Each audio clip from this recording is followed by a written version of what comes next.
여러분 안녕하세요. 오늘 아침 함께 하실 하나님 말씀은 사도행전 2장 22절로 32절까지의 말씀입니다.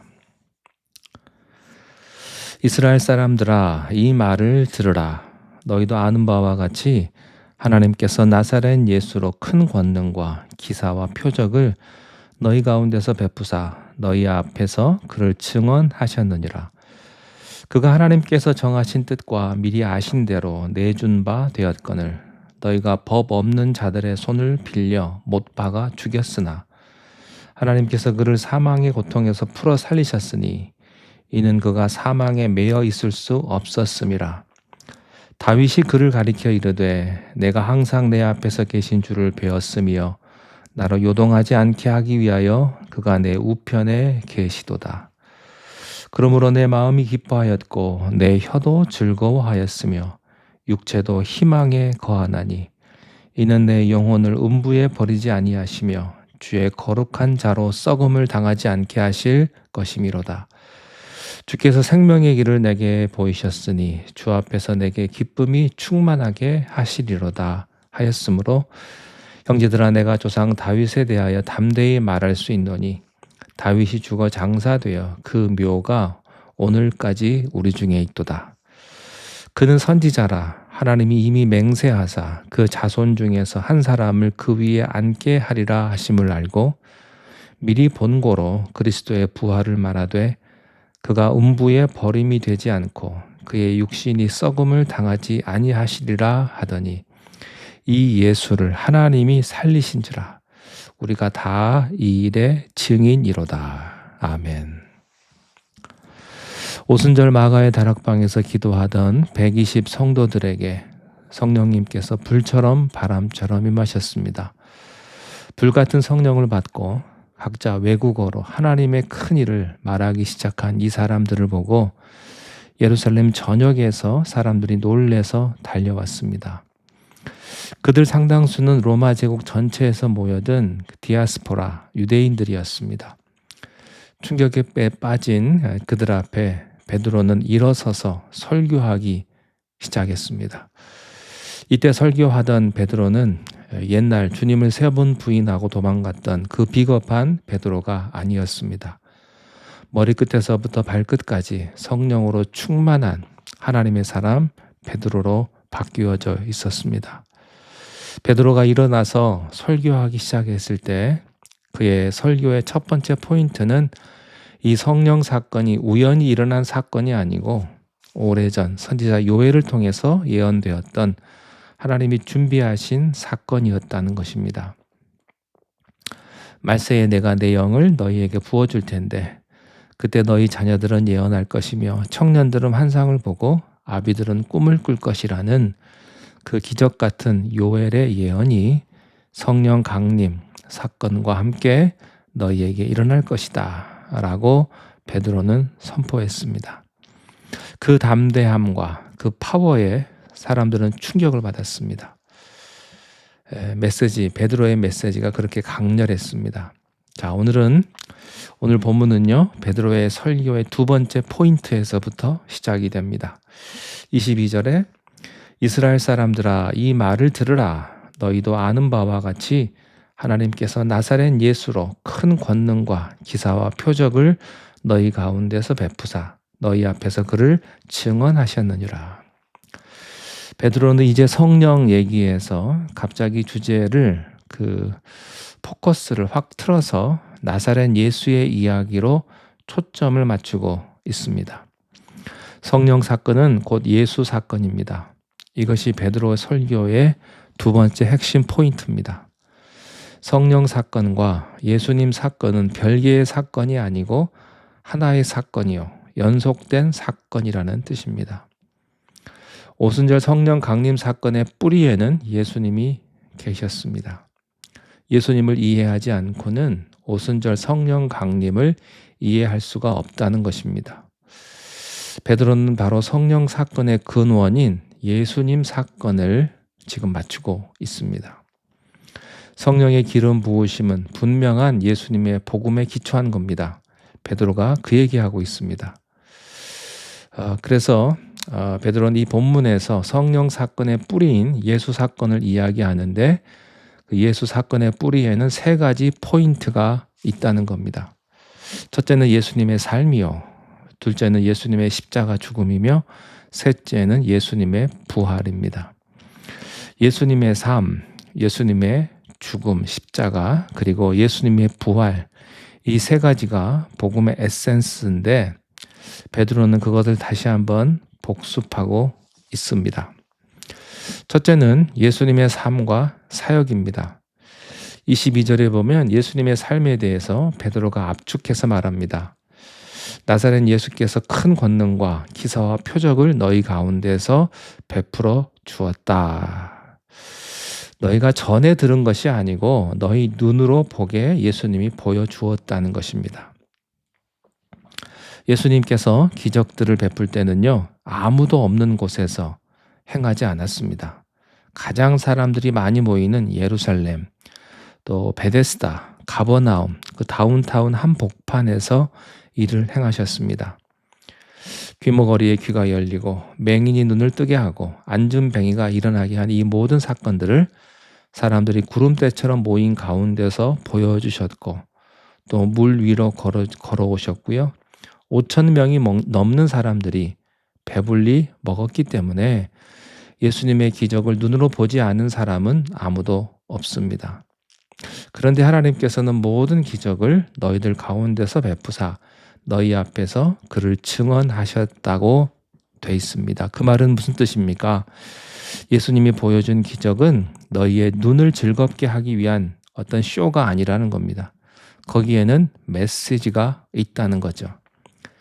예수님의 기적을 보면서 너희들은 하나님을 봤어야 했다. 하나님의 영광, 그분의 사랑, 그분의 권능, 예수님의 기적을 통해서 너희들은 그것을 봤어야 했다는 겁니다. 저는 여러분의 삶에 행하시는 예수님의 기적을 통해서 하나님의 실체를 볼 수 있게 되기를 바랍니다. 두 번째는 예수님의 십자가입니다. 23절에서 베드로는 예수님의 십자가에 대해서 특별히 두 가지를 강조합니다. 23절, 그가 하나님께서 정하신 뜻과 미리 아신 대로 내준 바 되었거늘 너희가 법 없는 자들의 손을 빌려 못 박아 죽였으나. 첫 번째, 십자가는 우리를 구원하시고자 하시는 하나님의 뜻이었다. 하나님이 오래전부터 준비된 계획이셨다는 것입니다. 준비된 계획입니다. 하나님의 정하신 뜻이었습니다. 미리 아신 것이죠. 예수님은 무기력하게 깜짝 놀라서 십자가 사건을 당하신 게 아닙니다. 미리 알고 준비하고 당당하게 받으신 겁니다. 그러므로 예수님은 십자가 사건의 피해자가 아니라 주체이신 겁니다. 그는 승리자이십니다. 두 번째로 바로 우리가 주님을 십자가에 못 박아 돌아가시게 한 장본인이다 하는 겁니다. 다른 사람이 아닌 바로 우리들의 죄 때문입니다. 여기 23절에 너희가 법 없는 자들의 손을 빌려 못 박아 죽였으나. 예수님을 십자가에 못 박아 죽인 것은 빌라도도 아니고 로마 병정도 아니고요. 대제사장도 아닙니다. 바로 저와 여러분의 죄가 예수님을 십자가에 못 박아 죽였습니다. 예수님을 딴 사람이 못 박아 죽였다고 할 때는요, 아무렇지도 않게 제3자로서 방관할 수도 있습니다. 샤를 메뇽이라고 하는 유명한 유럽의 한 군주는요, 목사님이 처음 이 십자가 사건을 얘기해 주니까 이를 갈면서 칼을 확 뽑아 들더니 내가 만약 그때 살았더라면 이 칼로 빌라도를 쳐 죽이고 주님을 구했을 텐데, 이렇게 말했다고 해요. 그때 목사님이 말을 했습니다. 샤를마뇽 대제여, 바로 당신이 예수님을 십자가에 못 박았습니다. 바로 나와 당신의 죄가 예수님의 십자가의 무게였던 것입니다. 이렇게 말했다고 합니다. 여러분, 그 사실을 생각해 보신 적이 있습니까? 그 십자가가 내 죄 때문이었다는 것을 깨닫게 되면 십자가를 보는 눈이 확 달라지는 것이죠. 나의 죄가 예수님의 십자가를 만들었다는 그 십자가의 의미를 제대로 이해할 때 우리는 비로소 오순절 성령 강림 사건의 은혜를 체험할 수가 있습니다. 우리가 영적인 눈을 들어 예수님의 십자가에 얹혀진 우리 자신의 죄의 무게를 볼 수 있게 되기를 바랍니다. 세 번째로 베드로는 예수님의 부활에 대해서 이야기를 합니다. 24절에 하나님께서 그를 사망의 고통에서 풀어 살리셨으니 이는 그가 사망에 매여 있을 수 없었음이라. 그분은 죽음보다 더 크신 분이기 때문에 사망이 그를 오래 잡아 둘 수가 없었고 하나님이 그를 부활시켰다는 겁니다. 그러면서 그 다음부터 베드로는 이 다윗이라고 하는 인물의 입을 빌어서 길게 인용을 하면서 예수님의 그 십자가 부활의 증인으로 세웁니다. 25절부터 31절까지 그리고 33절부터 36절까지는 시편 16편에 나오는 다윗의 예언을 인용한 것입니다. 저는요, 베드로가 그 하고 많은 인물 가운데 하필이면 다윗을 이 시점에 인용했다는 것이 얼마나 엄청난 선택인가 생각을 합니다. 왜냐하면 이스라엘 사람들에게 있어서 다윗은요, 이스라엘에서 가장 위대하고 훌륭한 인물입니다. 성자와도 같아요. 국부와도 같은 사람이죠. 그 사람에게는 지금도 메시아가 온다고 할 때는요, 다윗 같은 인물이 온다고 생각을 했어요. 다윗의 시대가 가장 이스라엘이 흥왕했던 때고 가장 영광스러운 때였으며 메시아가 온다는 것은 다윗 같은 인물이 다시 온다고 생각했습니다. 지금도 이스라엘 국기에 그려져 있는 별은 다윗의 별입니다. 그런 청중들에게 베드로는 무엇이라고 말하고 있습니까? 바로 다윗이야말로 이 예수님의 부활을 미리 보고 예언했던 선지자였다. 그 얘기를 하는 거예요. 다윗이 메시아가 아니고 다윗은 메시아를 바라보는 사람이었다. 다윗은 자기 앞에 계신 주를 항상 바라본 사람이며 주의 거룩한 자로서 부활을 미리 본 사람이다. 31절에 보니까요. 그가 미리 본 고로 그리스도의 부활을 말했다. 이렇게 되어 있어요. 1000년 전에 살았던 다윗이 이미 영적인 눈을 들어서 자신의 씨에서 태어날 메시아를 바라본 것입니다. 그리고 32절에서 베드로는 그 다윗을 자기와 연결시킵니다. 이 예수를 하나님이 살리신지라 우리가 다 이 일의 증인이로다. 다윗이 그 오랜 세월 전에 미리 보았던 예수의 부활을 베드로와 제자들은 자신들이 직접 목격했다고 말하는 거예요. 지금 다윗과 베드로가 만나고 있는 것입니다. 이것이 참 절묘한 연결입니다. 이것이 믿음의 세계의 신비로움입니다. 성경은요, 나와 상관없는 까마득한 옛날의 신화가 아닙니다. 시간과 공간을 초월해서 우리는 영적으로 연결이 되어 있습니다. 다윗이 미래 사건으로 보았던 그 부활을 베드로가 현실로 체험했던 것처럼 베드로가 미래의 사건으로 보았다는 것을 지금 우리가 겪고 있는 겁니다. 사랑하는 성도 여러분, 여러분께서 성경을 볼 때 딴 사람 얘기라고 보지 않기를 바랍니다. 다윗의 하나님, 베드로의 하나님이 바로 우리들의 하나님인 것을 믿습니다. 절망 가운데 있던 베드로를 용서하셨던 주님께서 오늘 우리도 용서하실 것입니다. 베드로는 자기와 다윗을 연결시키면서 다윗은 부활을 예언으로 바라보았고 자기는 몸으로 그걸 체험했다고 선포하는 것입니다.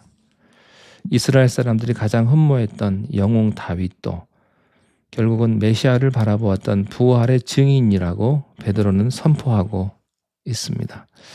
저는 이 베드로의 이 짧은 설교에서 너무나 엄청난 메시지가 함축되어 있다는 사실에 굉장히 놀랍니다.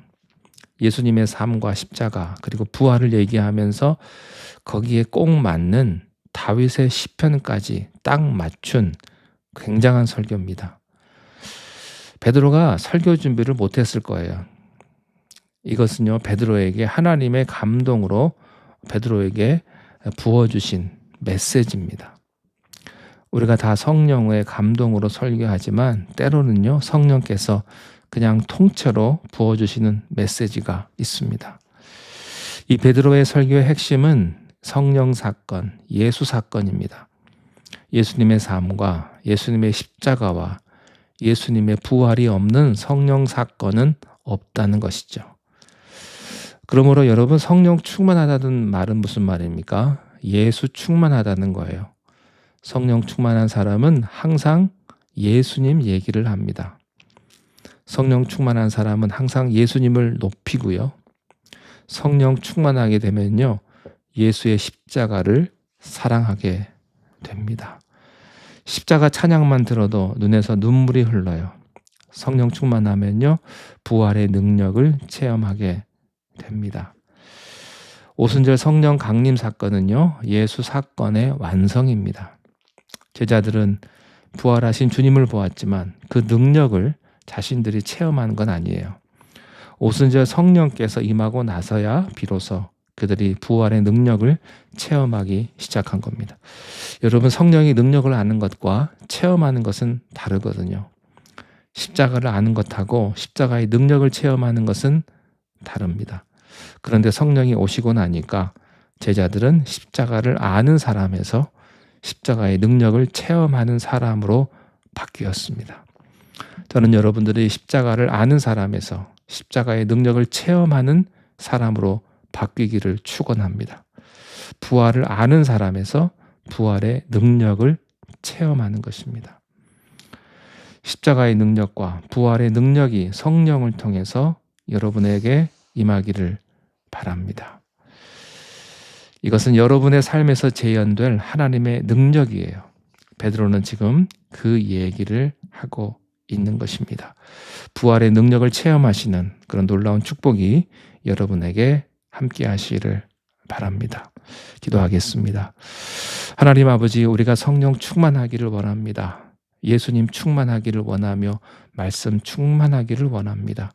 우리가 매일매일 주님의 사랑을 증거하며 주님의 축복을 나누어주는 귀한 하나님의 백성의 삶을 살아가는 귀한 오늘 하루도 될 수 있도록 우리를 인도하여 주시옵소서.